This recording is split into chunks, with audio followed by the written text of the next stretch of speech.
I've just only been in these two halls. So I can. I'm just not competent, and that's ridiculous. Give us a few minutes. I used my projector less in kindergarten than I did in first grade, so that is.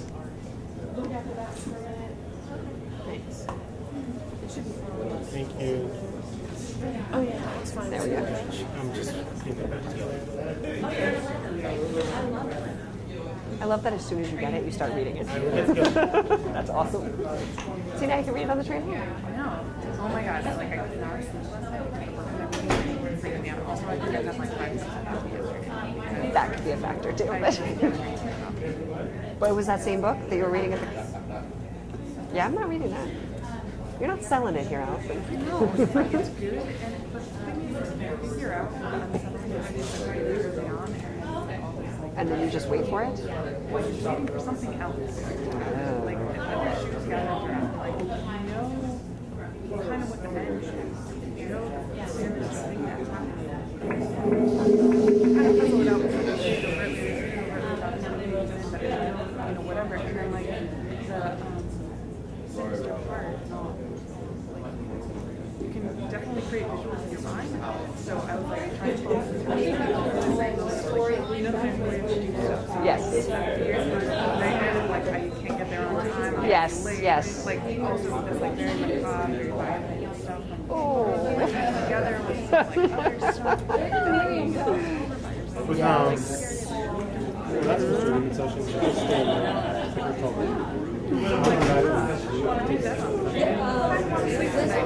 I don't just want to go. I mean, it's It's not really depressing. Okay. It's informative. Somebody It's come in and take it. Jose is too hopeful for it to be depressing. 3 times, if there's no holds on them, which some of them have holds on them. I was like, I put books on holds, and sometimes I'll delay my holds because I don't want it yet because I have too much to read, and then I don't know. Then suddenly they all show up at once, and I'm like, oh crap. I was like, some of these are going to get returned without being read. It's just, it is. Me either. Looks like it.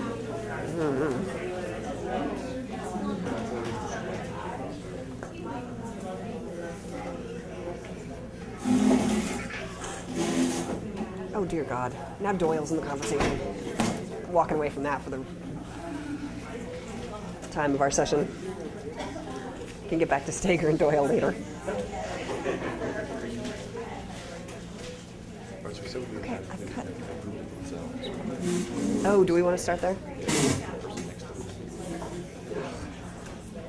I've got hair somewhere.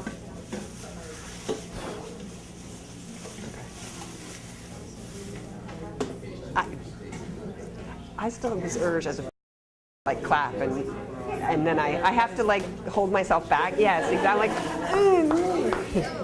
I did it at my daughter's 8th birthday party the other night. I was like, oh, I can't believe I just did that. All right, I'm gonna guess that if you're like the rest of us, you're a little bit wiped out at this point. A little bit overloaded. Your brain is swimming. When we first looked at our time slot on the schedule, I was like, oh, great. And now that we're in it, I'm like, oh, right, I remember. By 3 o'clock on Saturday, I'm really tired. So thank you for, in spite of being tired, being here with us. We're here talking about crafting a digital identity, or what digital identity means for us, for our students, for our schools. And I think it would be smart if we just briefly introduce ourselves to start off, because we tried to kind of find a panel that covers a lot of ground for thinking about this idea. Yeah, in every way. So my name is Jennifer Orr. I teach kindergartners. And for the record, have an 11-year-old and an 8-year-old at home. So I look at this through the lens of my students and my daughters and myself. I guess we'll start at the end, sorry. Okay, my name is Tim Stomler. I work in the same district as Jen. We only see each other at conferences. It's a big district. And I work with the trainers that work in the middle and high schools. So I see a lot of the kids who everybody's afraid might do something wrong online. It's getting teachers out of that mindset. And you were a high school teacher. I was a high school teacher for many years, math and computer science. Everybody loves math,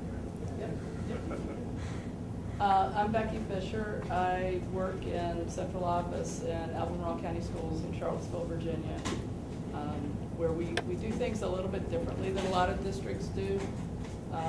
And there are some ramifications for that. So we're really looking at how do we build a technology environment that really does demand trust and respect and responsibility for kids and for teachers.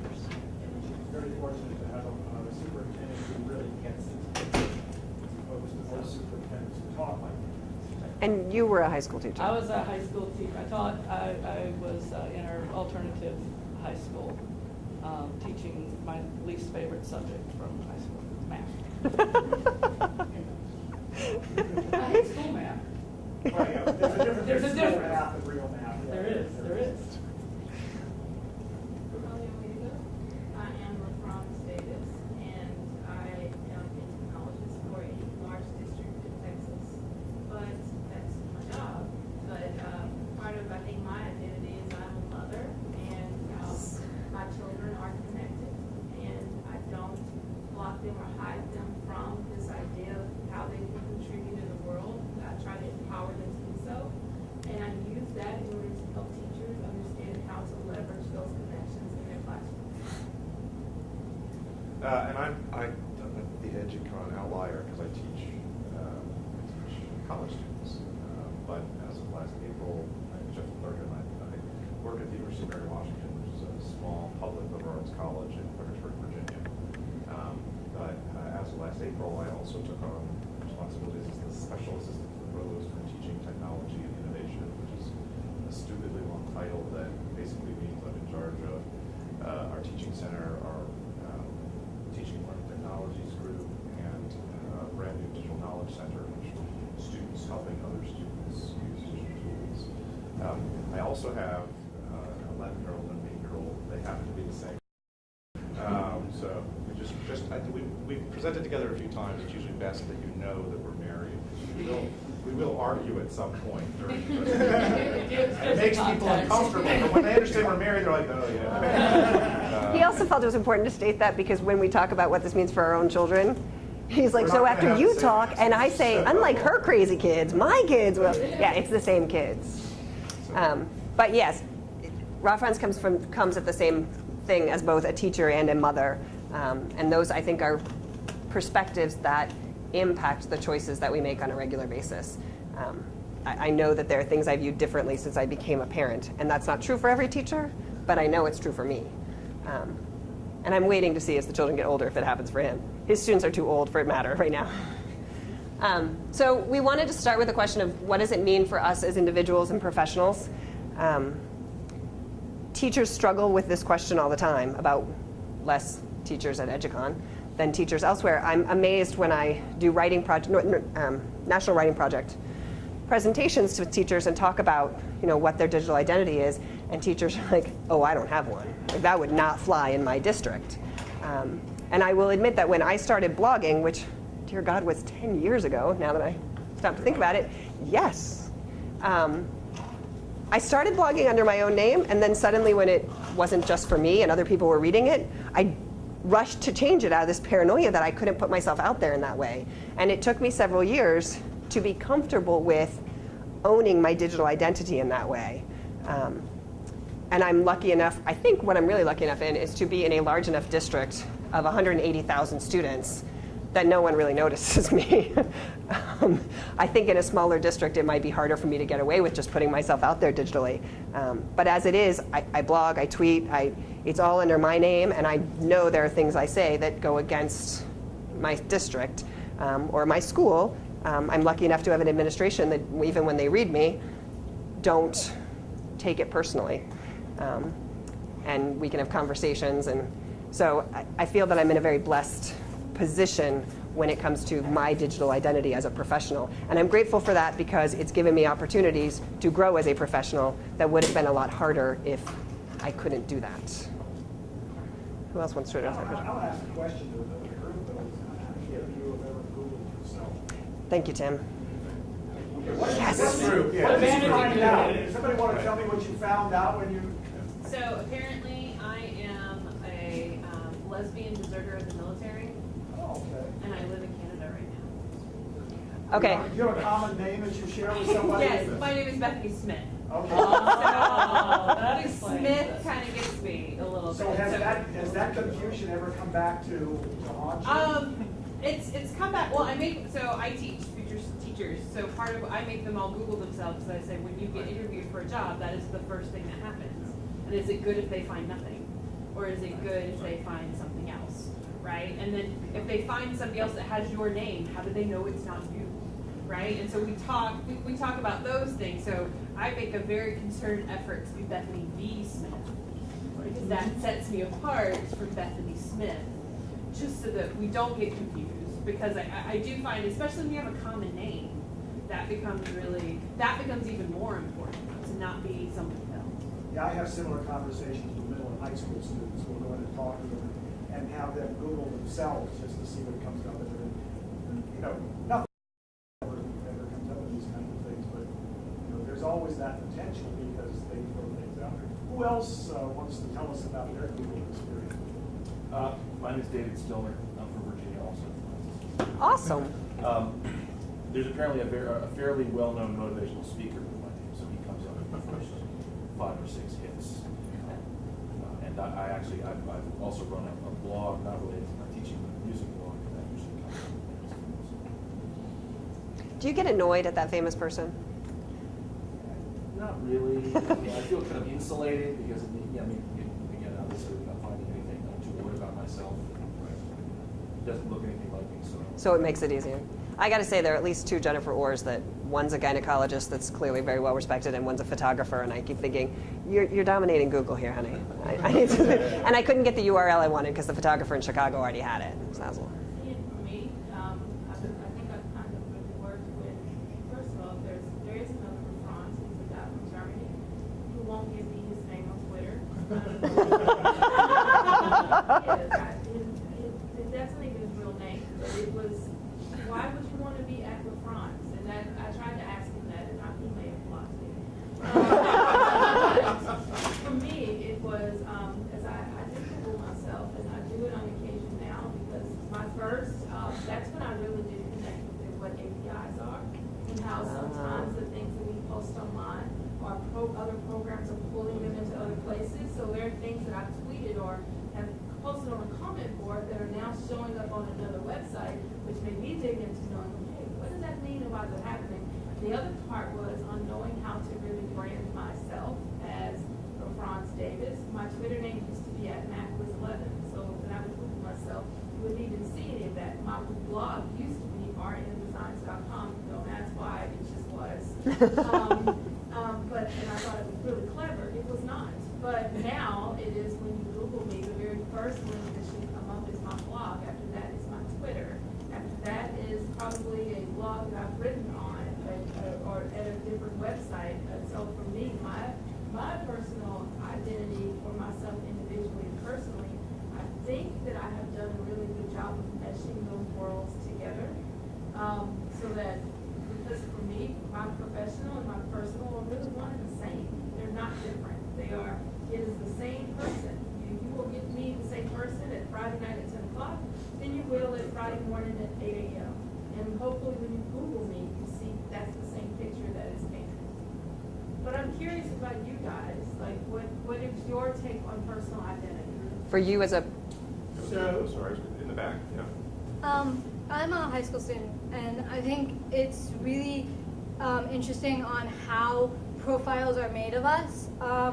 I had every social media you could possibly have as a teenager because I enjoy social media, but that's also a cause of what happens when I have a job. I've never felt more scared to put myself out there and more aware of what I'm posting because I don't know what can be seen of me. What can my future boss say about me from 5 years ago when or let's say in 4 years from now when I'm 21 and I'm drinking with my friends and all of a sudden there's a photo of me with a hangover. That's not really what I want, but also it's part of the teenage lifestyle. You want to party, you want to have fun, you want to learn. do some bad and then know that never do that again. It's hard. I have never used my actual name. You'll see on my profile, all my social profiles, that there are common pictures of me, yes, but there are no actual common names. And I do that for one reason. I do it because when my boss searches me, or a future applicant searches me, or anyone, they'll find me, but they won't find the 22-year-old me where I'm drinking and partying with my friends and I'm having a hangover, and I make sure they're not connected. That's a big thing. All social media can be connected to each other. I can post something on Facebook and it can be gone on Twitter. I make sure it's not like that. So in order to fear, I mean, right now I have a current job. I fear in the future what can happen and what can you learn. And when you set up that for teenagers, I always heard my parents, don't put anything online that you don't want online. I mean, that's something all parents have told their kids 6 times, but when do we actually listen? Like, we're teenagers, we don't like you. We really don't. Like, Well, and I know a lot of 8 teachers years that, of your life, your child will not like you for one reason or another. And Yeah, we're doing I great. don't love my parents all the time, which, you know, is not so good. But when do we cross the line and say, we have to listen? This is correct. They're saying something that says, yeah, this isn't good. Don't post that. Don't. I had to have that conversation with my niece, who was a junior in high school, and had a friend that started playing with her on Facebook. And I told my niece, I said, you know, if I thought you were doing those things that your best friend is posting on your wall, we would be having a very different conversation right now. But still, it doesn't, you know, at some level, and I shared articles with her about colleges actually, you know, seeking out kids on social media. If it gets down to we're going to take this kid or this kid, then colleges will start drilling in the same way employers do.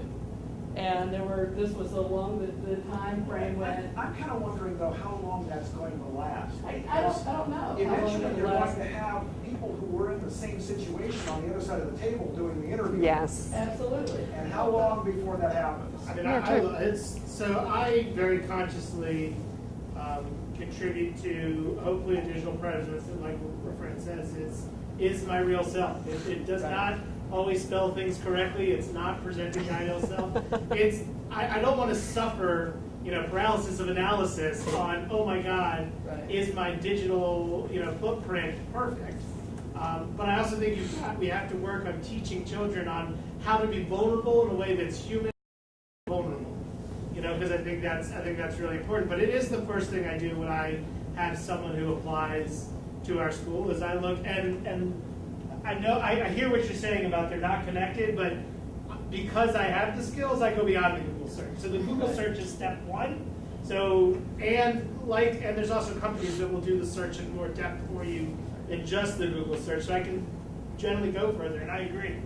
I'm almost more afraid by no presence. Yes. Yes. Because no presence either tells me that you're very disconnected or you're way too protected, and either of those are frightening.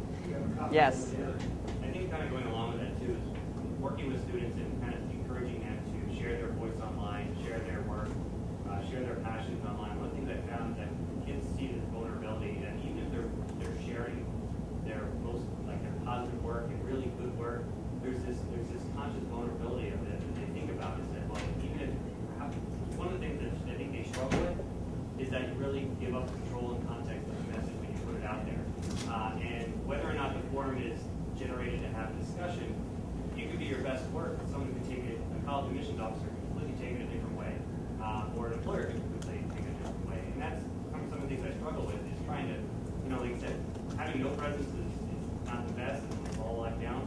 But then how do we find that happy medium to promote students' work and get them really out there and really to get rid of that vulnerability that they see, because it's tough when it comes down to college and competition. So, I don't think that is like, Well, is it Seth Godin that says just put lots more stuff out there? Yeah, Right? drown out. Yeah, just drown out. Like it's Like, if you've got something out there, just put more stuff out there, put more posts, use more things, so that the thing that you got on and don't like gets buried on the third page. But like, you've got more things to give context and to give people a better viewpoint or a better, well-rounded vision. Right, if there's only one or two things, that's hard to draw a picture from, whereas if there's a bunch, it's... It's a little easier. I also think we have to lead. I think so. It's interesting. We have a school-wide initiative with every teacher tweeting. We use grade level hashtags for parents follow and connect and get to see from kindergarten through 8th grade. And we started this initiative about a month in. I remember Stacy did an amazing lesson and posted out the today's meet. And a teacher wrote back, "This is so cool. I wish our school did shit like this." And she came to me, she was like, "Oh my God!" Like that is such an, as many times as we can tell people don't cuss in your, I was like, we need to show the 5th graders this. This person just decided on their curriculum, on their vita, that when they respond to an elementary library lesson, they cuss, and the opportunity cost. If they write, "I wish we did cool stuff like this," then Stacy or that grade writes back and says, "Hey, let's collaborate and learn." So it's much better than the "don't cuss on your things." When this happens, in some regards, I feel, and I say this all the time to parents, we do a better job of monitoring their children using the tech tools than they do at home. Yes. And so they have to be free to stub their toe. We just hope that they're not, taking Breaking their toe leg. off. And Yeah. we talk about make schools is the safest place to make a whole bunch of small mistakes. Right. And the best filter that we could ever put in front of the kid is multiple experiences that allow them to develop the skill set and mindset to be their own internet filter. So how do we do that? But I also think part of this is figuring out how to help teachers develop their own identity, because as we go through those same sorts of missteps and mistakes, and that we are better equipped to help students Yes. Go through that process. So, We are better teachers of things we have done Right. than we are of things, That's why we tell writing teachers, you need to be writing with your kids. If you're not writing, how do you know how to help your kids? So this is actually so at our level we actually have we're in the 3rd year of a program for called the Faculty Initiative, where we help faculty develop a scholarly digital identity. Right. So it's a 6-week course. We meet once every 6 weeks. We read about digital identity. They get domain name and hosting space, and we walk them through the technical side, but also talk through, what does this mean to develop a digital identity, to own your digital identity, to create it, what mistakes others have made, and then it's really only at the end of that we begin to touch on how do we put this into your teaching.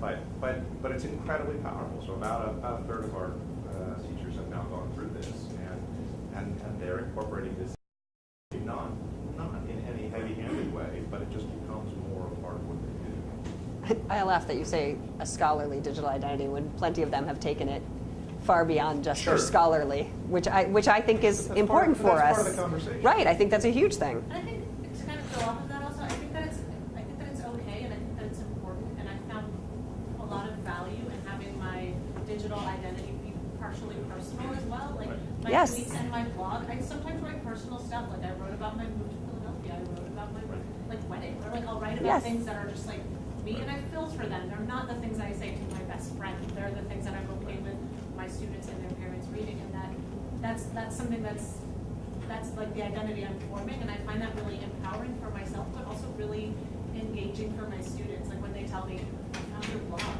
Yes. they're kind of scared to tell me about it. There's one of them, they're scared to tell me about it. They're "I Googled you. You Right. just got married. I found your wedding registry." And I'm like, "Did you buy us a present?" But I think this gets back to what Franz was saying about the person you are online is the person you are in life. And I think that it's okay that maybe in some ways I'm a role model for them. That it's Absolutely. okay that I have a personal online. Yes. They certainly do. Yes. That's one way to think about it. Yes. Rob. What do you create in your course for your course? What do the students come? Sure, I'll put a link in the on the site, but the curriculum that we use. But So, I mean, we look at a lot of stuff Dana Boyd has written about identity and the way that we understand identity. We look at you know, a number of scholarly studies about both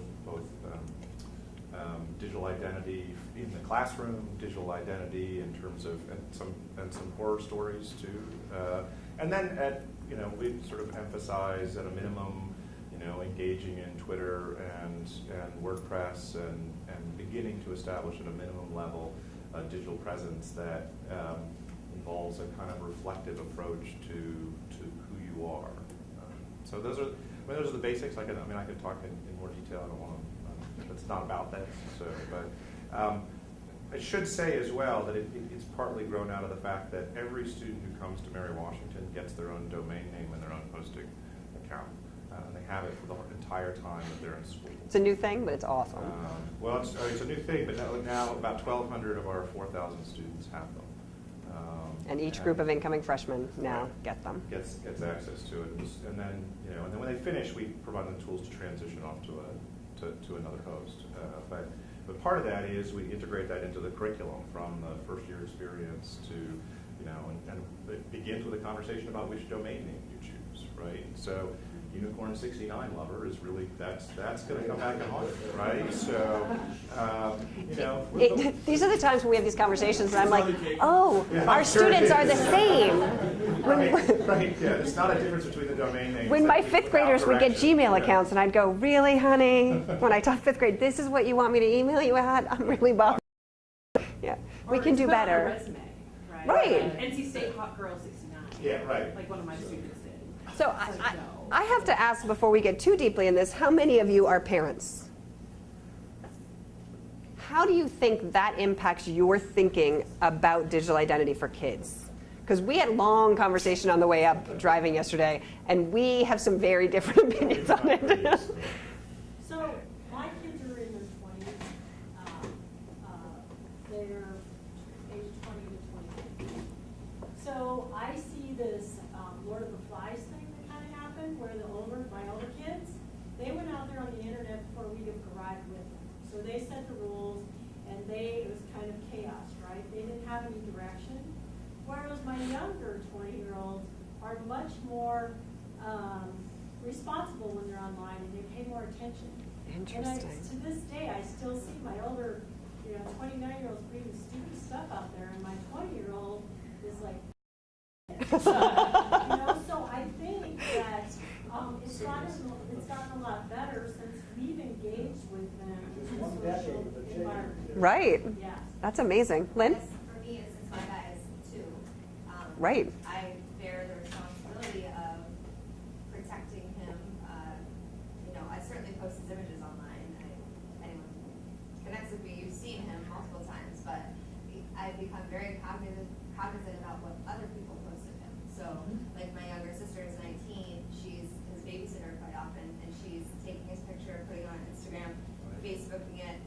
And certainly we share circles of friends, and I always see that, but I had a conversation with her that I said, anything that you want to post of Cole, I want you to ask me permission first. And it was like, why? It wasn't even something that went through her mind. Right. Because I tried to explain to her, I'm trying to keep a handle on what's out there of him, because when he is older, he's going to need to assume that identity that I started for him, and I want it to be manageable for him. And I made a Gmail account for him.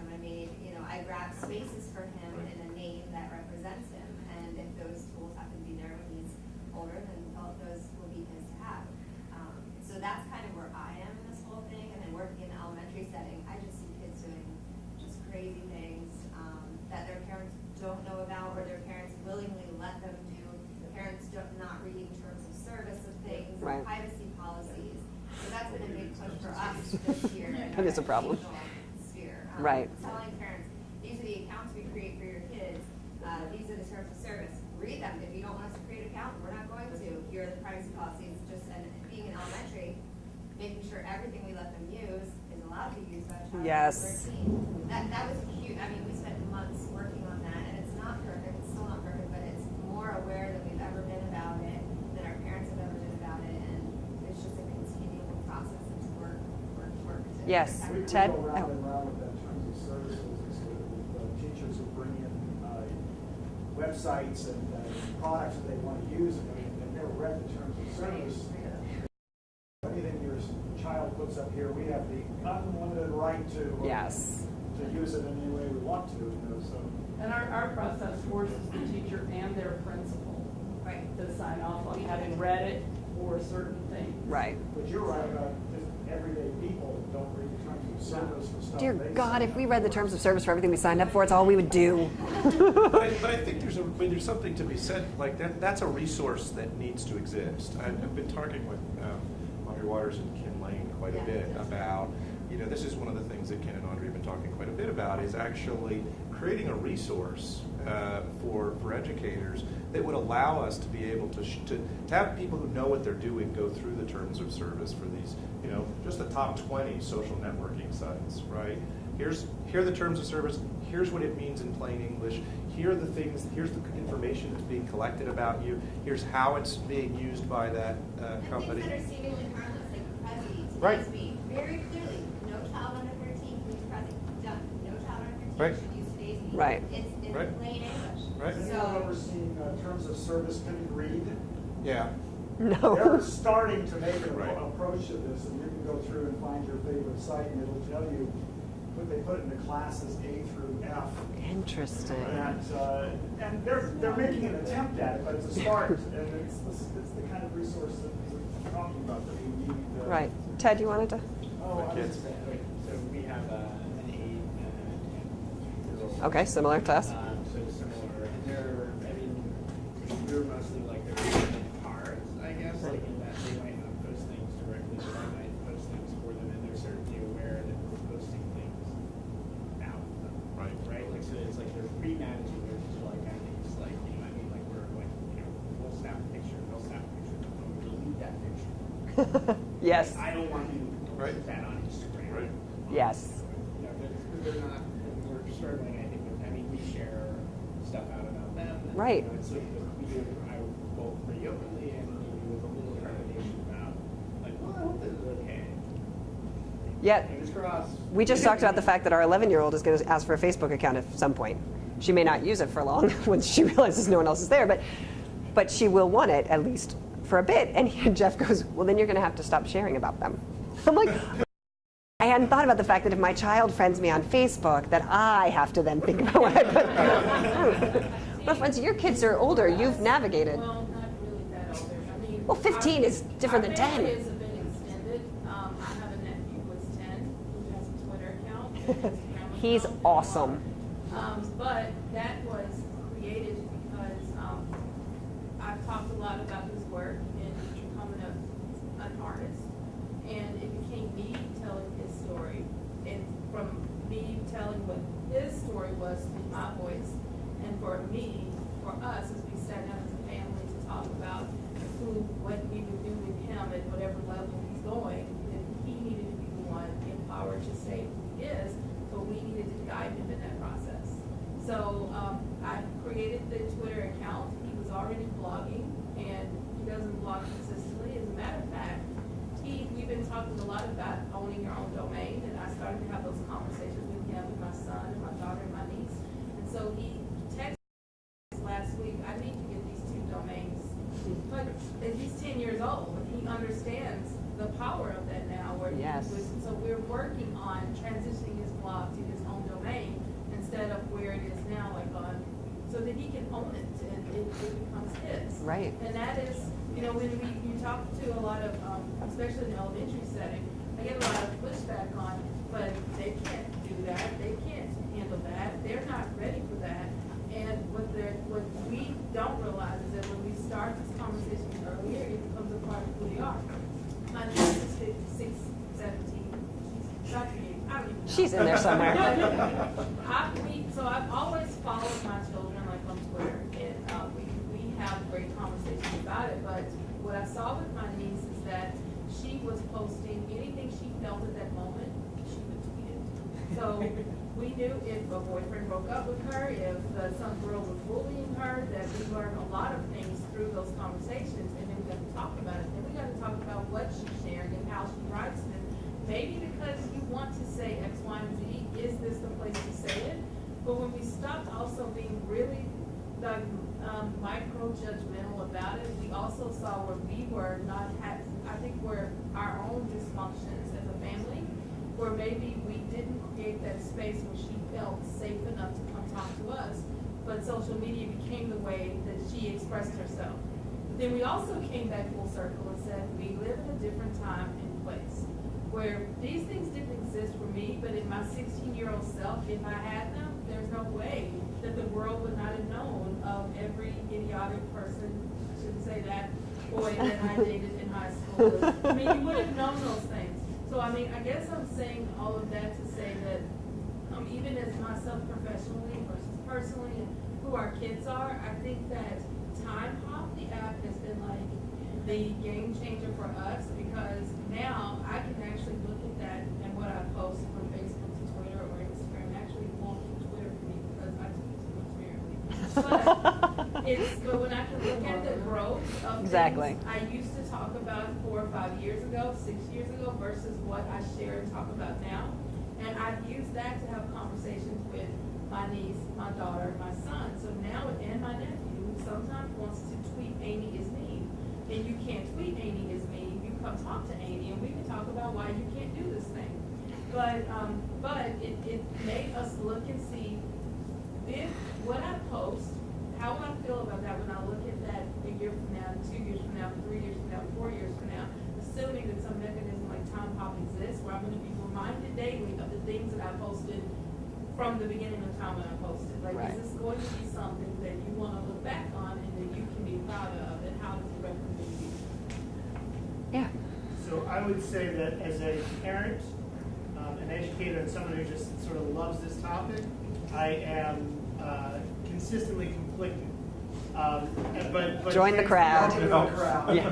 But transparent with that. So I love what Justin Tart writes, Dr. Tart, and I follow him. And so, they finally they have a child, and the opening line of this blog is something pretty special happened recently for my wife and I.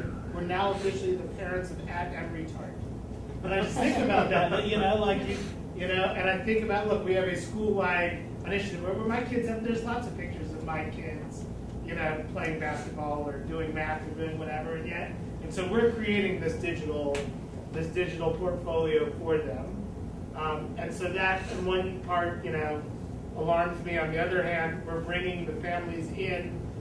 For a long time, we tweeted when we were in Savannah or DC, but the reality is, moms are just as and dads are just as interested on Tuesday. Yes. As they are when because they're on the not trip. there. So Yep. there's pros and cons to it. So I think being transparent in the fact that, yes, which side would you like me to argue for?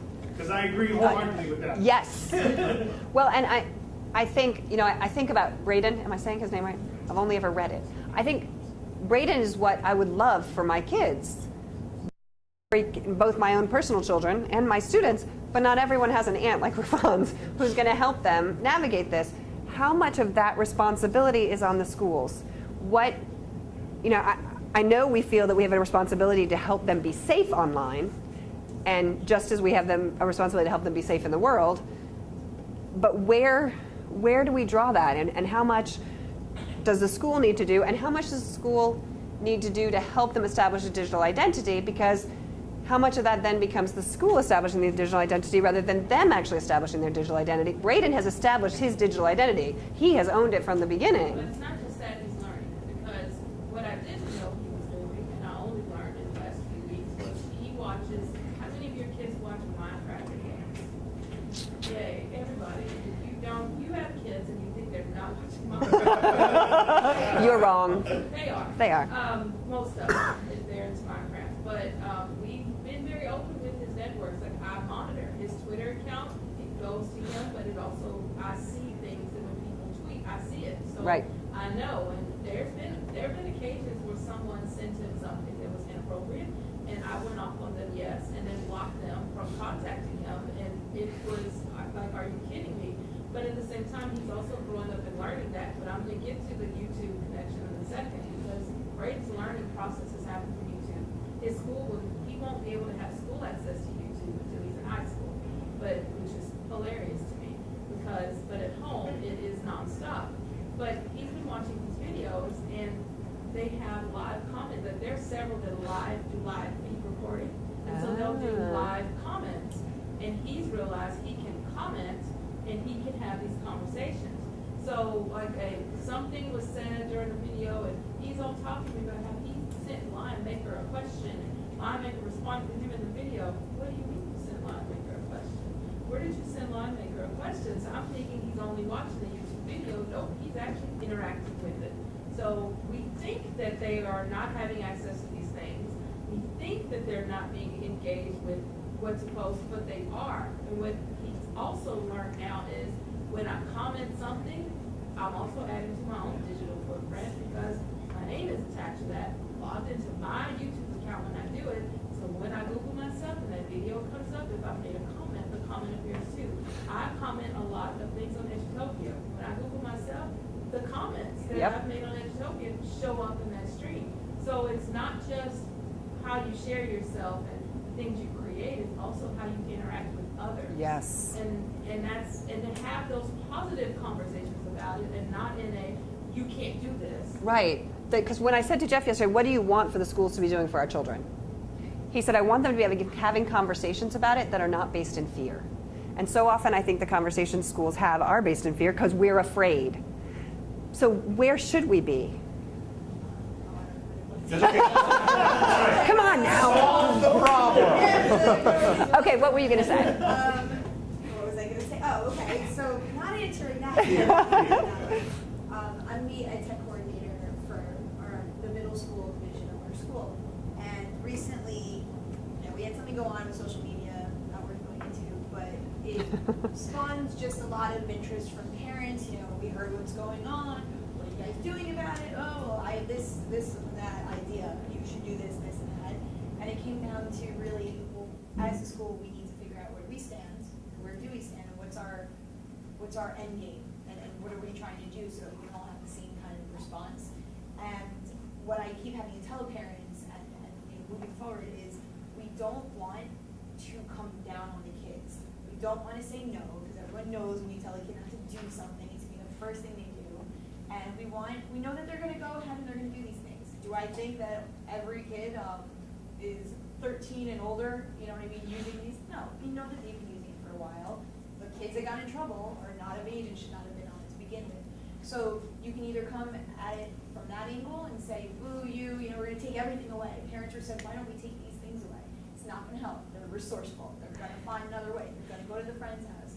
So our whole angle is, let's give them the tools, and it comes down to values and character and the information to know what you do, and let's be positive. Let's be proactive. And one parent said, well, have you looked into geofencing? We got very specific and wanted to do all these things. We're not going the geofencing route. That's not what we're about, and it's not going to help our kids. So, I'm just looking for any types of additional tips or tricks or things that I can do from a positive, non-fearful angle with them. So, one of the things that I love about our school board is, our school board. You don't hear that often, by the way. This is lovely. They're the ones that ultimately decide if a kid, based on whatever happened, gets to stay in school or not. Right. So the discipline hearings. 100% of our discipline hearings that are somehow related to technology are dealt with as if our school board is still going after the behavior and not the fact that it occurred with technology. In fact, our former school board chair actually, as a parent, was ranting at a school board meeting about, how can you allow kids to do these things? He said, time out. We punish behaviors, but we will not punish technology. And and I think that right there is a powerful mindset for education leaders to have. Crappy behavior is crappy behavior. If you're mean to somebody, that's not good. Yeah. No matter where it happens. It doesn't matter if you're mean to them on Facebook or in the bathroom or where you're on the bus or that doesn't matter. You were mean to somebody. You did something harmful, hurtful, whatever. That's not good. So, and I think too, also when you have that conversation with kids, I sat down with a group of high school kids because I got a call from an assistant principal. We have a Twitter emergency at our school. And I'm like, a Twitter emergency? emergency. I need to come fix the Twitter emergency. I was so curious. I literally left the meeting, got in my car, drove over to my high school. I said, tell me about this Twitter emergency. You know, I was like, you know, I was singing the Ghostbusters theme song as I was going over, you know, changed the words a little bit. I was the Twitter buster. And you know, and they had a student teacher who was very attractive. And they had some kids who were going to Twitter to express how, you know, infatuated they were with her. And I look at this and I said, do you know who these kids are? And I said, well, yeah, I know about who half of them are. I said, well, talk to them. You know, why don't we bring them in? Why don't we bring them in? So we brought some kids in, and I sat down and talked with them, and I said, you know, so I have a PO on my desk right now for 50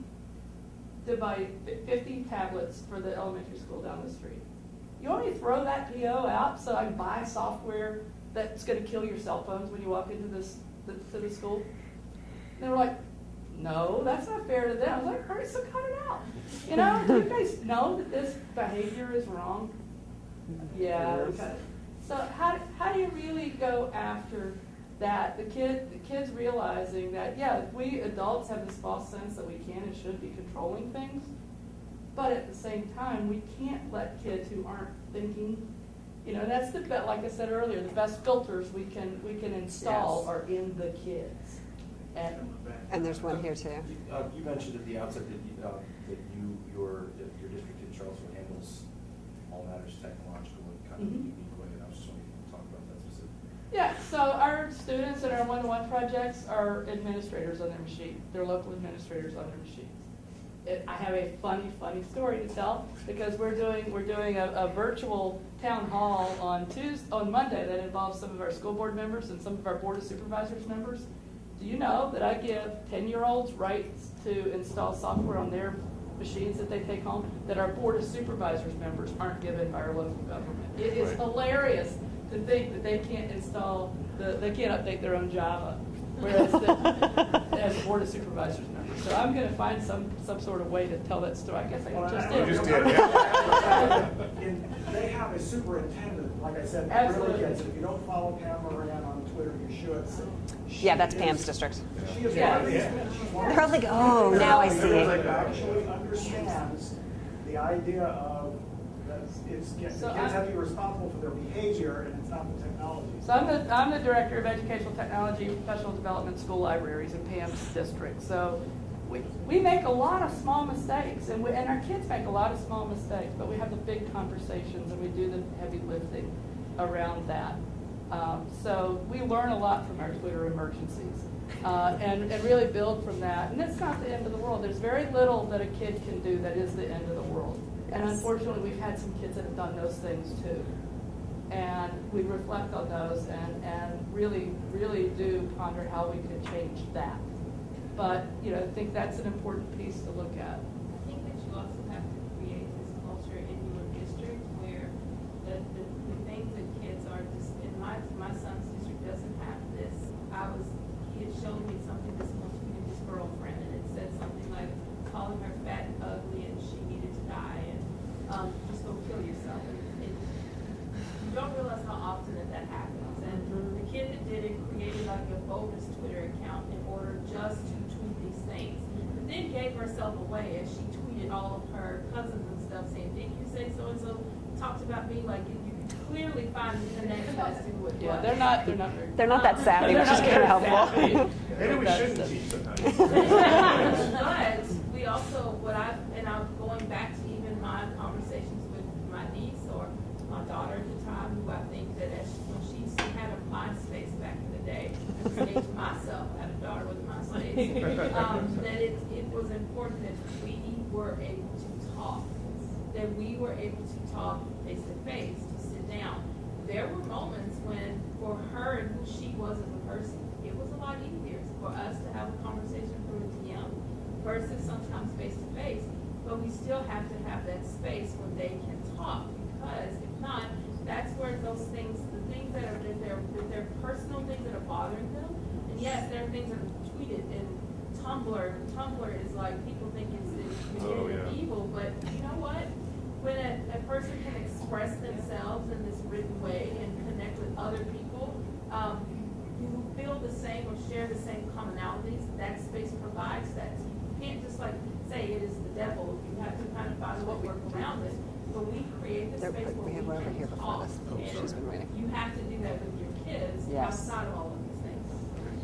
And then you. I think I always come back to the fact that kids have to make sense of their own world. We can't impose our world on their world. We can try to understand and try to guide them into, we don't know their world.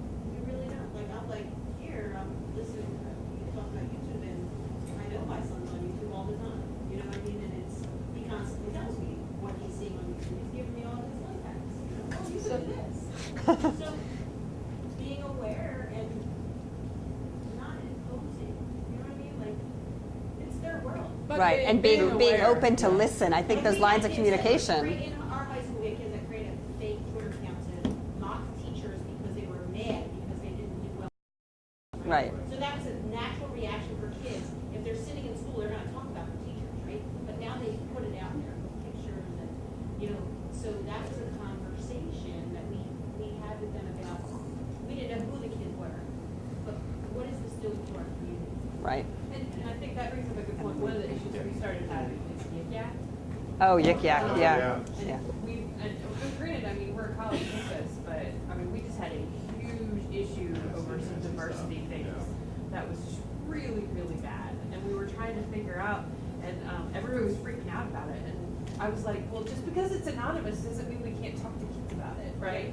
Right. Like, it doesn't mean we can't have conversations about this exists, this is going on, let's talk about it. There's a wonderful segment on a podcast called, I think it's Reply All is the name of the podcast, about a college, a small college, and how the kids at those college. Is this Colgate? Is this Colgate? Yeah, it was Colgate College. Because they're the ones that took over Yik Yak. Yes, they did. Like all the faculty got Yik Yaks and That was posted only content. part of it, but the way that the students organized against this kind of thing. And it was, you know, it was not having anything to do with the technology, it was the way they responded. The behaviors. To it. And that's what really makes it's called Reply All. It's the podcast. Sorry, go ahead. Yeah, you wanted to say something? I do. I came to the session because I've been tasked with developing learning for parents about this. And what I've discovered is that I think we all know what to do and that we really monitor kids at the school level. And so we created a presentation based upon the requirements, and then we presented it to the team that wanted us to show it to the rest of the community. And what it boiled down to is they want us to shift the whole presentation to show how they can lock the kids down here. Right. So I would like to hear from all of you how you go about helping parents understand better. And you know, we've talked about you need to have conversations with your child, you need to model it, you need to do all the things that we're doing at the school level. How do we, instead of you know, you send them home, just lock them down. What would be I think it comes back to what Becky said, that it's about behaviors and not about the tools. And if you So- go back to, you know, how much would you lock them down as human beings? Right. Then they need to learn to be good human beings online, just like they do in life. Fear-based approach is not unusual either. We have a lot of that in our county where it's more, you want to scare them out of something and figure out how to control them, rather than take the approach where you teach the kids more responsibility. I got a call from an assistant principal who had gotten off the phone with a parent. He didn't know how to respond to her, and he said, "So here's what happened. The son's not doing so well, and she was trying to help him with his homework, and he was flipping back and forth between Twitter and Facebook while she was trying to help him with his homework, and she wondered why Twitter and Facebook were allowed on his school machine." And I'm sitting there going, why Twitter and Facebook are allowed on his school machine is not the big issue. You know, I mean, I can just imagine if mom or dad had sat down beside me to help me with my homework and I had been, you know, doing stuff like that, the kind of response that my parents would have had. Yes, it wouldn't have been why you have access. But I guess I'm curious how that is, that sort of sentiment about, I mean, how many of you see that in your... Where what in the your parents districts want is where- for... or what the school board wants is to They lock want things lockdown, down. take away. I did Control. parent night. I did Common Sense Media has really great Yes. parent night thing. We did the whole thing, and some of my son's school flips, and I had a parent come up to me. Well, we banned YouTube in my house. Yep. I have it blocked on the filter because he'll just spend all of his time doing that and won't do anything else. So how do I get around him learning his lessons in the flipped classroom? I'm like, oh crap. like it's like, okay, like it was like this multi-layer can do. But I think it's the parents, it's their fear of not understanding and not knowing. Which is reasonable. And, right. And a lot of the parents don't have any of the controls in the controls in place at home. I'll say that in quotes. Like, do your homework in the living room. Right. Or do your homework in the kitchen, or here's the charge station. Everything gets plugged in on this counter. The only at 10 computer o'clock at night. the only computer available to you is one we can see. And you know, when we are coaching parents through things like that, you know, so yeah, your kid can take that laptop anywhere where there's a wireless, where there's wireless internet access, and they can do. I think about my nephew and his mother and the environment that they have. Not my nephew Braden. I have other nephews, and the fact that you can say she would be the parent, she's not going to show up to parent night. It's not going to happen. Going to come in and to listen to you tell her how she should raise her child. She's not going to make the computer stay in a front room. On occasion, the computer will be the babysitter. The computer will be the thing that the kid is doing while the mother is doing something else when she's there. And a lot of our kids face that. And so I believe wholeheartedly in, yes, we create this space to teach parents who want to know, like our district does a parent engagement night and we go through those things. But it's also very much so in, we have to make sure that we educate kids on how to, what to, why to. And I'm not going to, because I know my family and people that I know and love, their situation, for me to say, you should do this and this because I do this and this, that's not their dynamic, and that's not who they are and can do. Your parents that are working all day, and the kids are, some of them are with the babysitter until a given amount of time. That's exactly where it needs to start, though. It needs to start with helping the kids understand how to responsibly work online, because you can't bring the parents in for one-shot sessions. As Frank said, you know, some of them won't come anyway. Probably the ones you need most to come won't come. And even if it's a one-shot deal, that doesn't mean there's going to be any follow-up, any sort of, you know, association with the student or anything like that. We need to be more about, at least this is my view of these things anyway, we need to be more about helping the students understand how to work online first before we, you know, approach the parents. Yep. You still offer it. Oh yeah. Oh yes. No one thinks you're suggesting differently. But it's not going to solve everything. Well, I think some of this is reframing, and I love the idea of that it's really the behaviors. I mean, and I've heard it said a million times. You know, kids say mean things, but we don't outlaw speaking. And so really reframing, and actually kids learn empathy from when there are not nice things said. So this really comes down to empathy and to understanding that we are going to stub our toe, we are going to learn, and we're going to grow. And it's not about a yik-yak, because they can do it in the Quizlet, which is perfectly, you know, it is curricular. Go take this Quizlet. But the Quizlet has a DM function, so I can say something mean. So they can always find another outing. It's really about what is the behavior and how do we address it. Yeah, we can't punish Snapchat because it disappears instantly. Right. That's the whole purpose. Why would you be punishing Snapchat anyway? She was waiting. On the campuses in Albemarle County, do you employ some sort of filtering? If so, is it because of content or bandwidth restrictions? Content only, and we only filter pornography. Law says, right, if you want to get E-rate funding, you have to filter pornography and anything that's locally determined to be harmful to juveniles. So we do not determine that YouTube is harmful to juveniles, and we have the bandwidth to support kids accessing YouTube. We do based on, now this is going to be funny, we've got kids on our technology advisory committee. They have suggested that we continue to filter Facebook at the middle and elementary levels because those kids are too young. They don't know how to use this.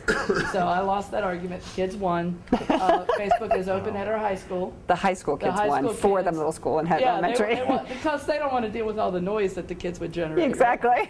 So Facebook's open at our high school campuses and our administrative offices. We're struggling right now without paying any money to our filtering company to differentiate for staff, to go ahead and open it up for staff at the elementary and middle schools, but not kids. And because we're all like on the same network and all of that, it's harder for us. We haven't figured that one out, but our chief geek is working on it. That's not you? No, I'm not the chief geek. Dang. What's that? We do pornography, gambling. We have a list of categories. Alcohol, drugs. Because actually, some of those things can be used. Research.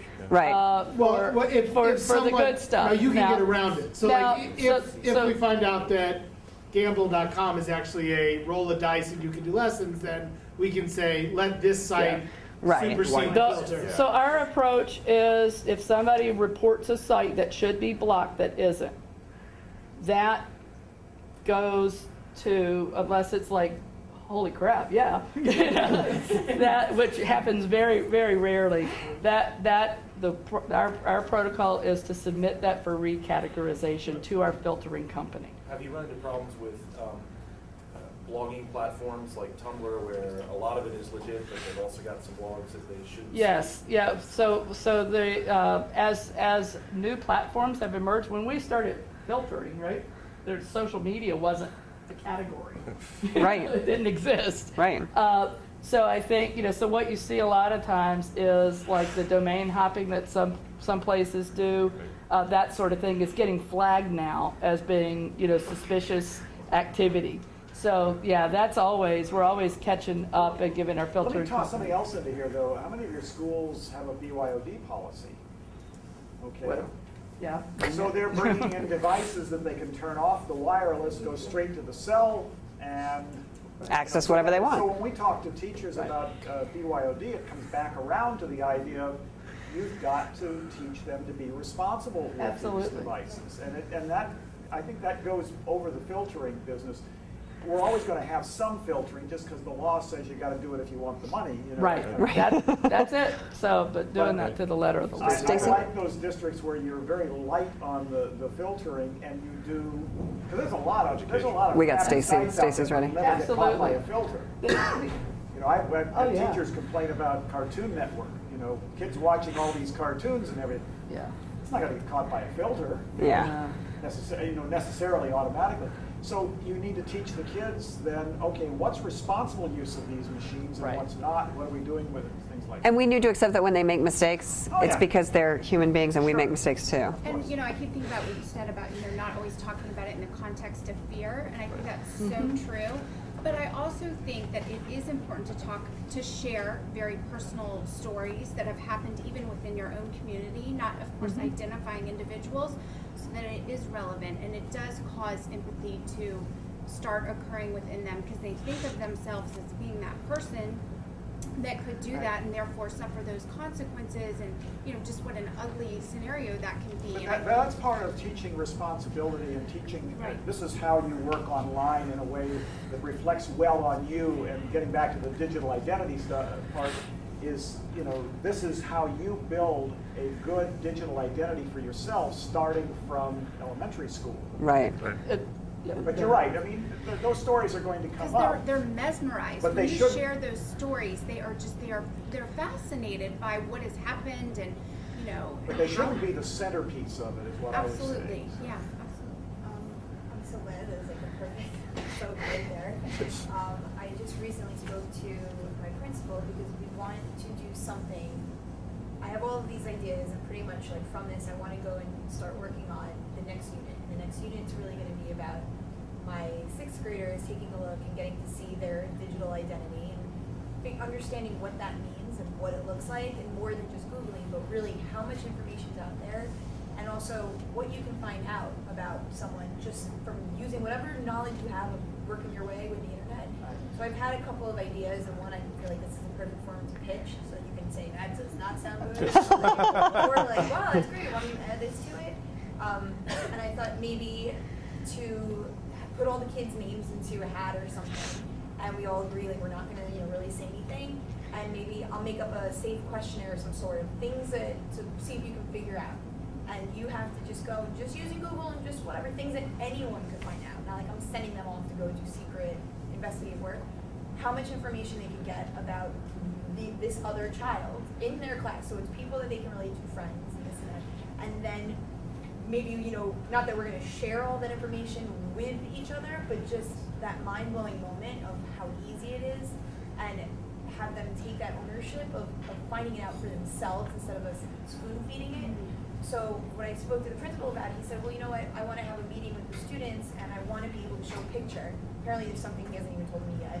There's a picture that he has of himself with some story, and he wants to kind of make that connection from him to the kids, to me to the kids. So I said, that's going to be great. I think what would be awesome also is if we show some other examples of either people they look up to or things like that, that you wouldn't think anything of it, and then look at the repercussions, look what happened because of it. Not from fearful, but just we're not blowing smoke. So I have some ideas of negative things like Elijah Hood. You guys remember what went down with Elijah Hood, the football player who wanted to go to Notre Dame. Yeah. He got into Notre Dame, and then he received his not getting into the football term. Northwestern? No, it was Alabama. Yeah. And he didn't want it, so he made a Vine video and said, and showed his letter and said, roll toilet paper. Exactly. Roll toilet, and he threw it down and pushed it down the toilet. And it made it all the way to like ESPN, it was everywhere. He was tweeting apologies to everybody across the board. It was a reflection on the school, it was a reflection on him, it was the school that just accepted me gonna say, and it was from that kind of aspect. It's not so like fearful, but I think they'll connect to it. My question with that being said is, I also want to show a way to have how a positive digital identity can broach it. And that's where I'm having trouble, because I've done searches left and right, and it's all about, common sense of getting links that's like, this is what you should do, but I wanted an example. Super awesome Sylvia. Say it again? Super awesome Sylvia. Yeah. How old is super awesome Sylvia? She's like 8. I was thinking she was 10. I thought she was 12 or 13 now. She started putting up YouTube videos, I guess teaching how to do things, maker kinds of things, when she was 8. She has a book published now. She speaks at conferences. She's all because she did like what Braden does. There's a little boy that does game reviews too. I think he was like 8 when he started. Yeah. Yeah, but super awesome Sylvia's a good. So there's two. I mean, I think the Justine Sacco is the fear that you don't want to, but it's also so. Justine Sacco was going to Africa right before she boarded the plane. Said, "Going to Africa. I hope I don't get AIDS." Right. And got on a plane, and then for the 15 hours she was in fired flight, by the time she landed. she became this world trend. People came out, hate Justine Sacco. Has Justine landed? I mean, she landed to a world of hate that she had no idea, which is an interesting story to share. I mean, it's fear, but it's also just education. Right. And then it's stupid. And then my favorite is Amplify. Exactly. Yes. Technology is an accelerator and an amplifier for I wouldn't even call everything. it stupidity. It's one of those off the cuff sort of things that you think of that, in the past you would have no place to put it other than your brain. So Or you say it to the person next to you, but it doesn't go any farther. Or something like that. So That person it's one of thinks those you're an things where you have tools now that can take that little personal thought and amplify it way beyond where you have it. So that's what you have to think about. Is So you have amplifiers here that you never had. So how do we create the conditions where kids know how to amplify the good? Well, but see, I also think, so the one other one that I always love to share is Smart Car. If anyone has seen it, there was a great tweet that went out, and somebody just randomly said, saw a pigeon pooped on a smart car, totaled it.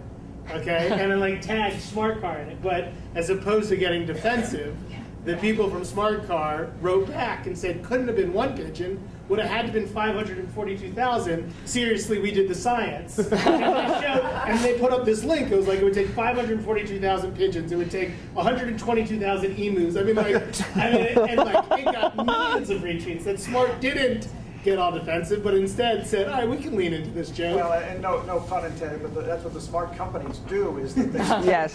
those kind Lean into the of poop. and find Yes, lean into the so that they can. I hope someone's tweeting that, lean into the poop.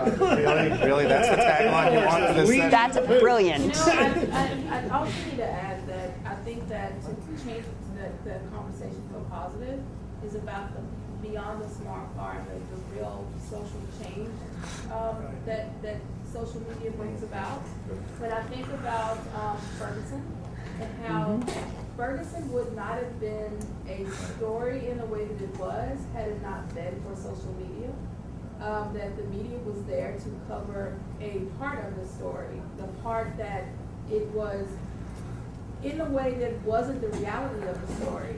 But then people took a hold of that and shared from the front lines the why they were marching. Oh, by the way, we didn't just start acting out or reacting because the police were here. We started reacting because they let the dogs come into the area where we were silently protesting, and here comes the trucks, and here comes the tear gas, and oh, by the way, here's a live stream where you can see it, where CNN and other places were sharing a completely different story. Right. So, I mean, when I talk to my children, my teachers that I work with, or the students in the youth group that we work with, we talk about how social media can be used in those ways.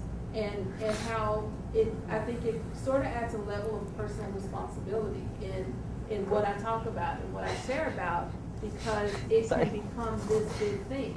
And I think that is going to be a huge piece. Yes, you can tweet Chili's when you're sitting in the restaurant and about how horrible your service was, and they will send you a $20 gift card. And yes, you can tweet Toshiba or Dell that my computer sucks, and they will replace your computer when you do that. But when you can really impact a community because of the power with the social media, that's a difference. Kids impacting their school because of social media in a positive way. And I think what this kind of hooks into is this sense that kids haven't ever felt they had power in school. They haven't. They've been at the mercy of the adults in the building. And suddenly they have a power in social media. They have a place where they can be amplified. And if we continue to treat them as if they have no power, they're going to use that power poorly. We watched it with the Close FCPS Twitter hashtag that went around on a day when our county should have closed but didn't. And I will never second guess those decisions, because the person who makes it is a saint, because that's a horrible decision to have to make, whether or not you close schools. But it was horrible. It was a terrible day. It took me 4 hours to go what's usually a 12-minute commute. We just closed it. They're calling for snow. So the kids got online with this Close FCPS hashtag that went worldwide. I mean, you were getting people around the world tweeting like, I don't even know where FCPS is, but you should close. But when I looked at it, I got really, there were some people, about a quarter of those tweets were really great. There were Close FCPS, the bus drivers are doing an amazing job, but this is too much for them. You know, I'm like, that's a kid that I have a lot of respect for. But then there's the others that are basically like, there's this sense of entitlement, like, dude, we didn't close today, we had to go, so you better close tomorrow.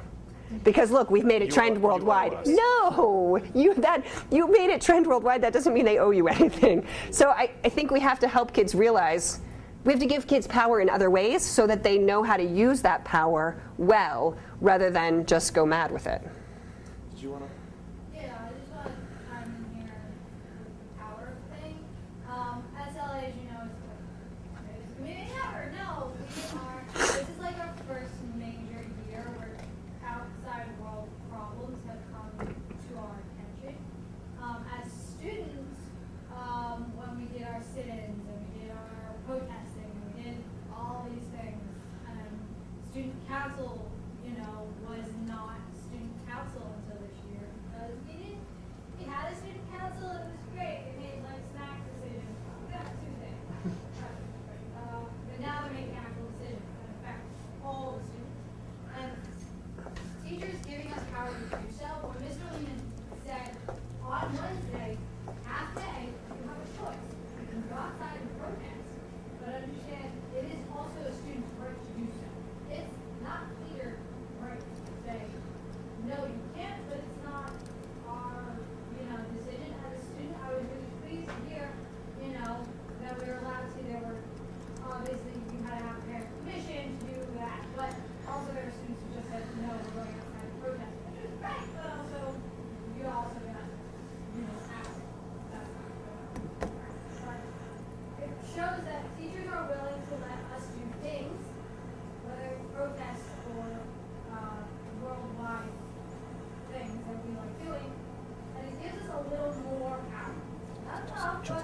enough to say, these issues are affecting us as well as you adults. Please listen to our voice. And my English teacher says, never be cute. Because people will believe we're cute. What we're doing is cute. It's not cute. We are trying to make a voice here. So we have to educate students, as is me, it's not just going outside and saying, I'm defending these people, I'm defending my teachers, I'm defending what they deserve right now. I'm also defending that this isn't cute, and I'm not trying to be cute. Because when I am assumed cute, they are not focusing on the topic and what I'm yelling and screaming about. And students need to say, and teachers really need to say, at the end of the day, when you're giving a student power for whatever reason, they also have to have backing to what they're doing. So they aren't embarrassing themselves. Like we were trying to embarrass ourselves. When the teachers had no contracts here, it freaked everyone out. We were like, we are now in water. They don't have contracts. Now they have to pay more health care. But they may want to leave to go to a private school.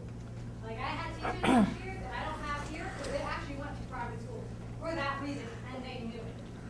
And it was sad. The science teacher here, in this room, he left to go. No worries, yeah, private. you're good. But that's okay. Thank you. That's okay. Thank you. Feel better. That's. I believe that they are correct when they say, give me more information. Get me prepared for what's going to go outside. What am I about to say in social media? When we do social media blasts all the time at the school, we're also very informed. We're not just blasting out. On Tuesday we're having pizza. On Tuesday we're having a protest for this, this, and this. And the reason behind this is because we believe in this cause, or we're doing this because there's bigger picture here. So you have to give the student more information. So I think there's I think one of the things we haven't talked about, and I think your point gets at is we've talked about digital identity as an add-on, as something that we would do with parents, or we have to deal with because there's a Twitter emergency, or like we are reacting, or it's a separate thing that we do. And the real power, I think, in helping students develop thoughtful, reflective approaches to social media and digital identity is going to require us integrating this into our teaching, right? It has to be an authentic part of what we do. And so in order to do that, we really do have to, I think, that we have to make sure that teachers are on board with this too. It's not just about training the students or about training the parents, it's also about training the teachers. So did you want to show the... No, it's okay. I just wanted it to be ready when we were ready. Okay. So we've got a number of our teachers in Albemarle that are on Twitter, that have classroom Twitter accounts, or school-wide accounts, or their personal Twitter account that they tweet from their own classroom. And we've got some great stories about how kids are setting kind of something that's tweetable as a bar for themselves, which is kind of an interesting thing. But when you I've been in rooms before where kids have said, yeah, our teacher, it was good enough that our teacher tweeted it out. And I'm like, that's like a new standard for kids. Which is kind of interesting. But I also have stories about where kids have said, oh, tweet that question. We don't know the answer to it here, and Google doesn't know the answer, but tweet it. Somebody in our Twitterverse might know. And so Google is a straw simple machine. And you'll get to a publicly editable Google Doc that stemmed from a third grade discussion that ended up on Twitter and then was so big that a kid said, we need to move this to a Google Doc and tweet out the link to the Google Doc. It's a great story to see the power of social media in terms of constructing knowledge, and the kids got to witness an argument on Twitter between the New York Hall of Science and a scientist at the Chicago Children's Museum or something, and the kids thought it was great that these two scientists couldn't agree with each other on a question that stupid little third graders asked. It was great. But I think there's a lot of great stories about the power, but just having a louder voice doesn't make it a better voice. Yes. And I think that's one of the things the kids have to learn too. I don't think we mentioned that, but I think that's so important when we bring the parents in, that this isn't about protection of the fear. It's about also showing what the power of the tool is. France was talking Ferguson, and we actually we took our 6th grade GHO with Bob Dylan, ReFrance, and 3 kids from Alabama, because our 6th grade was reading Watson's Go to Birmingham. And so for them to be able to talk, right after, actually ReFrance, the GHO wasn't working with her, but to be able to talk to Bob, who was right there, and those 3 kids were connections that we made through Twitter that the kids would not have had that experience before. Right. So I think it's important to, at the same time we're showing how to stay safe on it, it's also to how to embrace the fact that, is it Yik Yak that's the peripheral, that if you're within a certain radius? Yes. So the reality is you could go, if you're a Black Friday shopper and you're all at the same place and you could say, oh my God, this store has an amazing sale. If you're at a football game, you could communicate with all the people at the football game that if used right, what are the power of these platforms? I think it's important to show both sides of it. Yes, the positive and the negative. We would do it with other things. Why wouldn't we do it with technology? Pretty much running out of Yeah, steam. we've started gathering some resources on the idea of digital identity. So if this is something that you're interested in later, it's So it's Bitly. Actually, what we can do is we can. It's actually posted. It's also posted to the. Yeah, it's posted to the site. as a comment to the conversation. That's probably the easiest place to find it again. Yeah, and it'll link directly to this. It is. It's public and open. If you have resources to your own add, resources too, please. So. I'd love to see the stuff you do shared. Well, and as you find them, put them in there, and we'll develop something that we can share with everybody. And I will add a link to the faculty initiative curriculum that we use with our faculty. So yeah. And all of our contact information is in there, isn't it? Or It's not, but we can add it there. It was in the other Google Doc. We're all on Yeah. Twitter. We're all. Tweet us. I think we all have blogs somewhere, don't we? We do. We do. Actually, We do. the links to the blogs are in the conversation. All of our blogs are linked to Yes. the conversation site. So. Whether we like it or not. So thank you so much. Thank you for all the comments. We don't have answers, but we're curious. Oh, I know.